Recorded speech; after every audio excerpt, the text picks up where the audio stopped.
सोनाक्षी और रंश destination wedding के लिए सारे फ्रेंड और मम्मी पापा के साथ पहाड़ों में एक छोटे से गांव में गई थी। हल्दी की रस्म खत्म होने के बाद किसी वजह से होटल में बहुत आग लग जाती है और दूल्हा दुल्हन के सारे कपड़े जल जाते हैं और गहने भी बर्बाद हो जाते हैं। सोनाक्षी और रंश को कुछ समझ नहीं आ रहा था कि अब वो आगे क्या करे। देखो बच्चों, मैं मानती हूँ कि जो हुआ बहुत बुरा हुआ, लेकिन भगवान का शुक्र मनाओ कि सब सही सलामत हैं, नहीं तो हम सब की जान भी जा सकती थी। सोनाक्षी, तुम्हारे मम्मी पापा और पंडित सभी यहाँ पर हैं और शादी का मुहूर्त भी है। मैं तो कहता हूँ यहीं पास किसी मंदिर में शादी कर लो।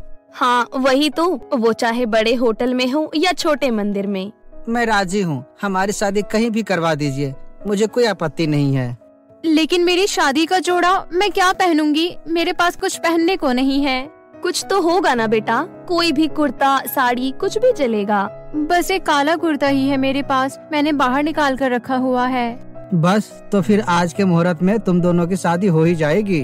पर काला रंग शादी में कैसे पहन सकते हैं? ये रंग वंग का टेंशन तुम बिल्कुल मत लो, तुम्हें तो हम पहले ही अपनी बेटी मान चुके हैं और हमें पता है कि तुम दोनों एक दूसरे के लिए ही बने हो। होटल के पास में ही एक छोटा सा मंदिर था, वहाँ पर सोनाक्षी और रंश की शादी हो जाती है। सोनाक्षी ने काला कुर्ता पहना और रंश ने सिंपल सी शर्ट और पैंट पहनी थी। सारे मेहमान सोनाक्षी को देखकर चौंक जाते हैं कि सोनाक्षी ने काला पहना है। सभी मेहमानों की नजर सोनाक्षी और रंश पर ही थी, लेकिन उन दोनों को अपने परिवार का आशीर्वाद और एक दूसरे के मनपसंद का साथी मिल गया था। शादी की रस्म पूरी करके सोनाक्षी अपने ससुराल आ जाती है। गाँव में कई लोग सोनाक्षी से बीच बीच में मिलने आया करते थे।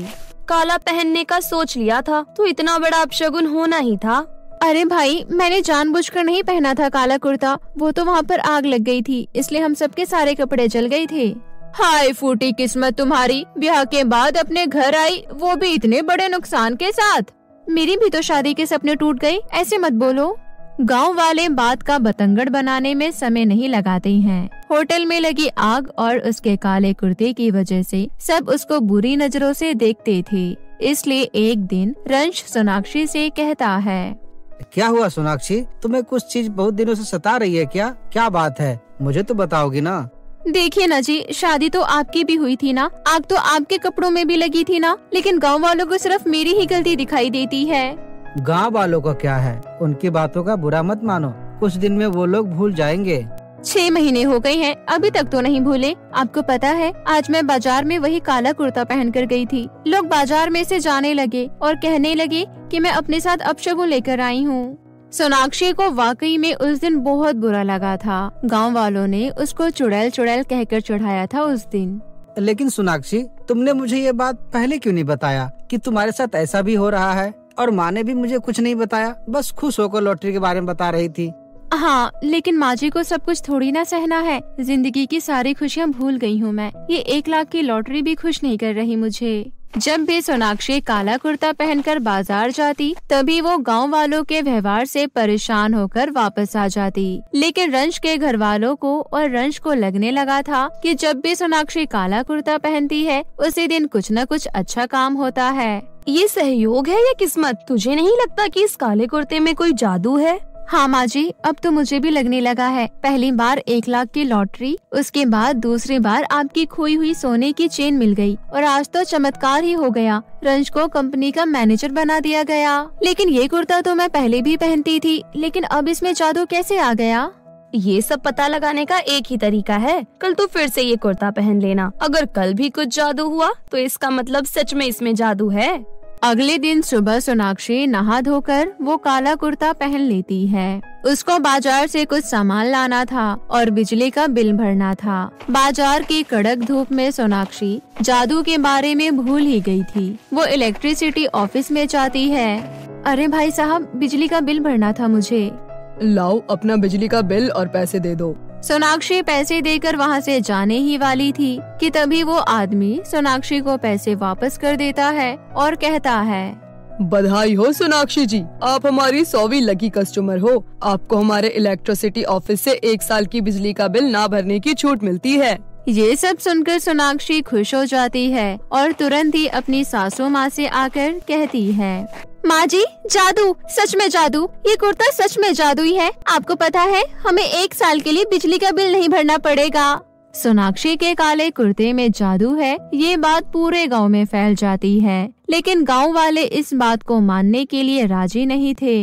अपनी शादी का अपशगुन छुपाने के लिए दोनों सास बहू झूठ बोल रही हैं। हाँ, मुझे तो लगता है कोई जादू वादू नहीं है। अगर ऐसा है तो हमें भी करके दिखाना जादू।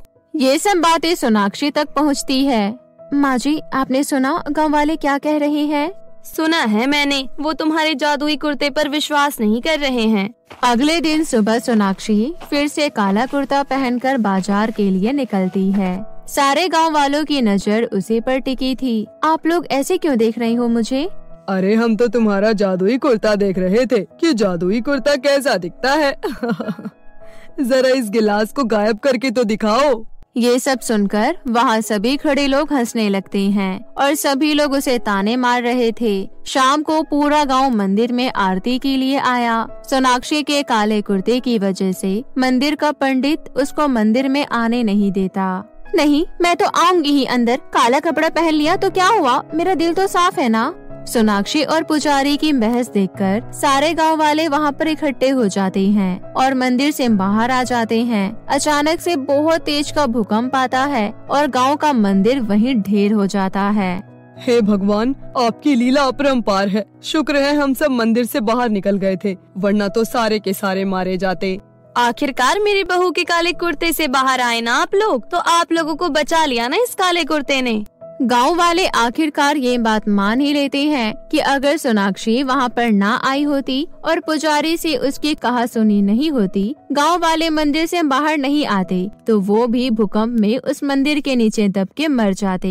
ये चमत्कार देखकर उस दिन से ही गांव वालों ने सोनाक्षी को ताना मारना बंद कर दिया था और सभी उसके साथ प्यार से पेश आते हैं और सब कुछ ठीक हो जाता है। सोनाक्षी अपने पति और अपने सास ससुर के साथ अपने ससुराल में हंसी खुशी रहने लगती है। वंशिका 2 साल की थी, तभी बीमारी की वजह से वंशिका की मां की मौत हो जाती है। वंशिका के पिता बिजनेस करते थे, इसलिए वो अक्सर शहर जाया करते थे। गांव में वंशिका की देखभाल करने के लिए उसके पिता नयनतारा से दूसरी शादी कर लेते हैं। नयनतारा से शादी करने के बाद वंशिका के पिता कभी कभी ही गांव आया करते थे। नयनतारा वंशिका की बहुत अच्छे से देखभाल करती थी। 2 साल बीत जाते हैं और नयनतारा को भी एक बेटी होती है। नयनतारा की बेटी दिखने में काली पैदा होती है। वो वंशिका की तरह खूबसूरत नहीं होती, लेकिन नयनतारा और उसके पति को इस बात से कोई परेशानी नहीं थी। नयनतारा अपनी बेटी के पैदा होने पर घर में एक पूजा रखवाती है। नयनतारा अपनी बेटी का नाम चंदा रखती है। पूजा में नयनतारा की मौसी भी आती है। पूजा खत्म होने के बाद सभी लोग चले जाते हैं, लेकिन नयनतारा की मौसी नहीं जाती। रात को नयनतारा अपनी मौसी से बात कर रही थी। मौसी, मैं बहुत खुश हूँ। सारा दिन वंशिका मुझे अपने साथ खेलने के लिए तंग करती रहती है। अब उसकी छोटी बहन आ गई है, तो अब वो अपनी बहन के साथ खेलेगी और मैं चैन से अपना काम कर पाऊंगी। क्या नयनतारा, तू भी इतना खुश हो रही है? मुझे तो तेरे लिए और तेरी बेटी के लिए बहुत चिंता है। कैसी चिंता मौसी? अरे देख अपनी बेटी को और देख अपनी सौतेली बेटी को, दोनों की खूबसूरती में जमीन आसमान का फर्क है। आगे जब तू दोनों की शादी के लिए लड़का देखेगी तो अच्छा लड़का तो वंशिका से ही शादी करेगा। भला तेरी बदसूरत बेटी से कौन शादी करेगा? मेरी बेटी बदसूरत नहीं है मौसी, बस उसका रंग सांवला है। ये बात मैं समझूंगी, लेकिन हर कोई नहीं। तू जानती नहीं है, शादी ब्याह में लड़के वाले सबसे पहले लड़की की खूबसूरती देखते हैं। मैं तेरी मौसी हूँ, इसलिए तुझे अभी से ही इस बात के लिए सतर्क कर रही हूँ। इस तरह नयनतारा की मौसी उसकी बहुत कान भरती है। अगले दिन मौसी चली जाती है, लेकिन नयनतारा के दिमाग में अभी भी वही सारी बातें चल रही थी। मैं बहुत देर से इस बारे में सोच रही हूँ। अब तो मुझे भी लगने लगा है कि मौसी बिल्कुल सही कह रही हैं। मैं अपना सब कुछ छोड़कर वंशिका की माँ बनने के लिए तैयार हुई, लेकिन कहीं मेरा ये दयालुपन मुझ पर ही भारी न पड़ जाए। इस तरह नयनतारा अपनी मौसी की बातों में आ जाती है। इस तरह बहुत साल बीत गए। अब वंशिका और नयनतारा की बेटी चंदा दोनों ही बहुत बड़े हो जाते हैं। चंदा अपने सांवले रंग की वजह से बहुत दुखी रहती थी। वंशिका बहुत अच्छी लड़की थी, लेकिन चंदा कभी भी उससे सीधे मुंह बात नहीं करती थी। एक दिन नयनतारा वंशिका से कहती है, वंशिका कहाँ है? नयनतारा की आवाज सुनकर वंशिका कहती है, कहीं नहीं माँ, कमरे में थी। कमरे में क्या रखा है जो सारा दिन कमरे में बंद रहती है? घर के काम नजर नहीं आते हैं क्या? चंदा साफ सफाई में रहने वाली लड़की है और घर अभी तक गंदा पड़ा है। मैं बाजार जा रही हूँ, मेरे आने तक घर के सारे काम हो जाने चाहिए। नयनतारा बाजार चली जाती है और वंशिका घर के काम करने लगती है। वंशिका थोड़ी देर में घर के काम खत्म करके अपने कमरे में जाती है तो उसकी सहेली आ जाती है। वंशिका चल, मुझे बाजार से कुछ सामान लाना है। नहीं पूजा, मैं नहीं जाऊंगी। क्या यार वंशिका, सारा दिन घर में रहती है। तुझे याद भी है आखिरी बार हम एक साथ बाहर कब गए थे? आज मैं तेरी एक नहीं सुनूंगी। अपनी सहेली के बार बार कहने पर वंशिका उसके साथ बाजार चली जाती है। घर में अकेली सिर्फ चंदा थी। थोड़ी देर बाद नयनतारा घर आ जाती है और वो वंशिका को घर में नहीं देखती है, जिसकी वजह से उसे बहुत गुस्सा आता है। थोड़ी देर बाद वंशिका घर आती है। करम जली, मेरी बेटी चंदा को घर पर अकेली छोड़कर चली गई थी। तू अच्छे से जानती है उसे घर में अकेले डर लगता है। वंशिका सारी बातें चुपचाप सुन रही थी। तभी अचानक वंशिका के पापा आ जाते हैं। नयनतारा, हो गई बच्ची से गलती, अब इतना क्या डांट रही हो? हाँ, आप तो अपनी बेटी की साइड लोगे ही। मेरा और चंदा का क्या? हम दोनों तो आपके कुछ लगते ही नहीं है ना। मैं तो आपकी दूसरी बीवी बनकर घर आई हूँ। आप अपनी बेटी की देखभाल करने के लिए एक नौकरानी घर में क्यों नहीं ले आए? अरे मैं तो भूल ही गई थी, मैं भी तो इस घर की नौकरानी ही हूँ। ये कैसी बातें कर रही हो तुम? गलत क्या बोल रही हूँ? अगर घर में नौकरानी होती तो उसे पैसे देने पड़ते, इसलिए मेरे से शादी कर ली, जिससे एक मुफ्त की नौकरानी घर आ गई। ये क्या बोले जा रही हो तुम? तुझे अंदाजा भी है? न जाने कहाँ की बात कहाँ लेकर जा रही हो।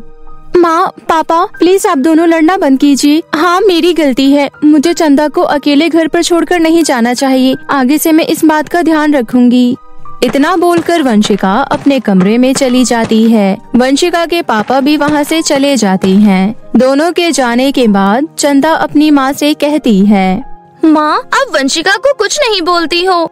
नहीं मेरी लाडली बिटिया, तूने देखा नहीं अभी मैंने उसे कितनी डांट लगाई है?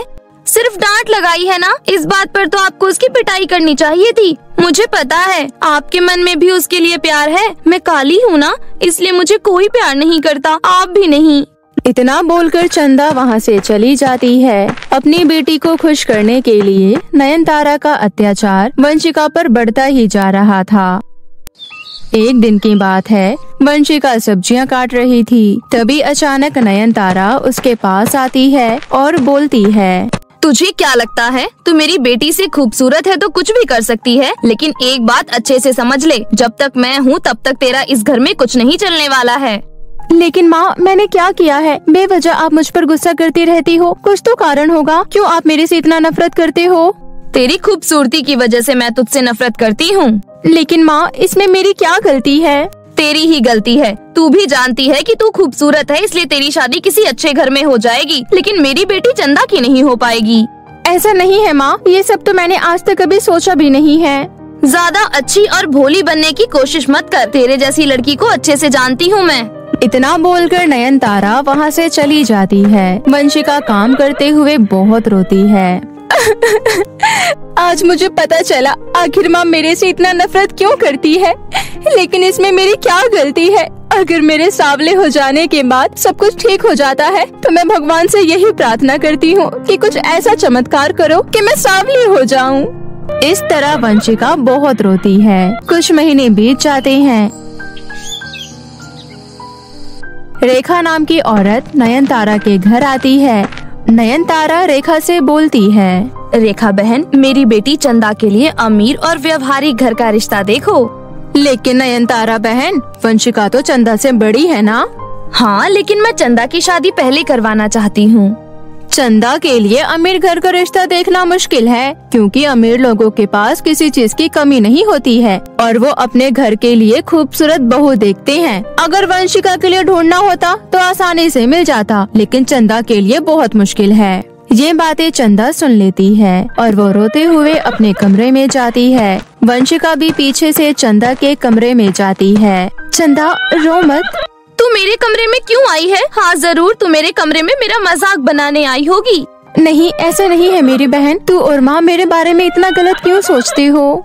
हम गलत सोचते नहीं हैं, बल्कि यही असलियत है। तू सबके सामने भोलेपन का मुखौटा पहन कर रखती है, लेकिन मैं तेरे बारे में अच्छे से जानती हूँ। जब भी तू मेरे बारे में ऐसी बातें सुनती है तो तुझे बहुत मजा आता होगा। तू बहुत खुश होती होगी ना। तेरी शादी तो किसी अमीर घर में हो जाएगी और बस मेरी शादी हो जाए, यही बहुत बड़ी बात है। चंदा बहन, तेरी शादी बहुत अच्छे घर में होगी। क्या हुआ, तू सांवली है तो मन की तो मेरे से खूबसूरत है ना?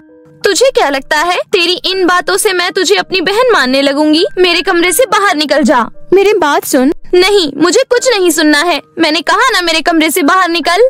इस तरह वंशिका चंदा को समझाने की बहुत कोशिश करती है, लेकिन चंदा उसकी एक नहीं सुनती। वंशिका चंदा के कमरे से बाहर आ जाती है। इस तरह कुछ दिन बीत जाते हैं।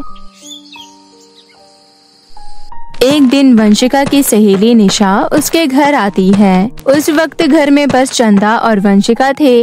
वंशिका निशा से बात कर रही थी। तभी बातों ही बातों में निशा वंशिका से कहती है, वंशिका, मैंने कभी भी तुझे और तेरी बहन चंदा को एक साथ बैठकर बात करते नहीं देखा। यहाँ तक कि मैंने तो उसे कभी तेरे आसपास भी नहीं देखा। क्योंकि वो मुझे बिल्कुल पसंद नहीं करती है। लेकिन क्यों?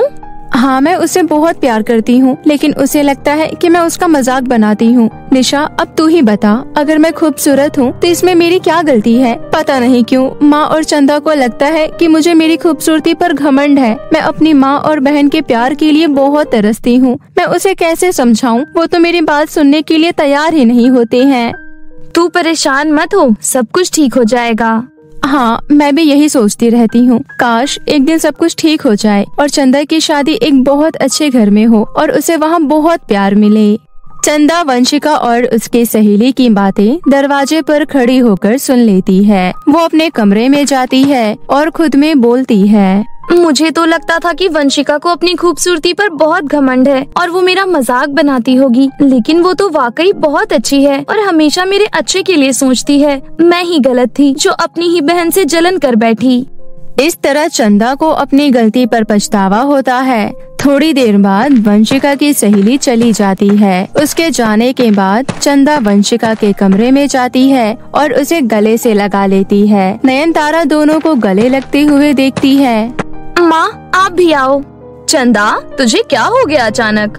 हम गलत थे माँ, जो ये सोचते थे कि वंशिका को अपनी खूबसूरती पर घमंड है। ये तो अकेले में भी मेरे बारे में अच्छा ही सोचती है। अब मेरी शादी कहीं हो या ना हो, मुझे इसकी कोई परवाह नहीं है, लेकिन अब हम दोनों बहनें हमेशा एक साथ ही रहेंगे। ये जानकर नयनतारा भी बहुत खुश होती है और अपनी दोनों बेटियों को गले से लगा लेती है। इस तरह दोनों माँ बेटी की गलतफहमी दूर हो जाती है और वंशिका अपने परिवार के साथ हंसी खुशी जीवन व्यतीत करने लगती है।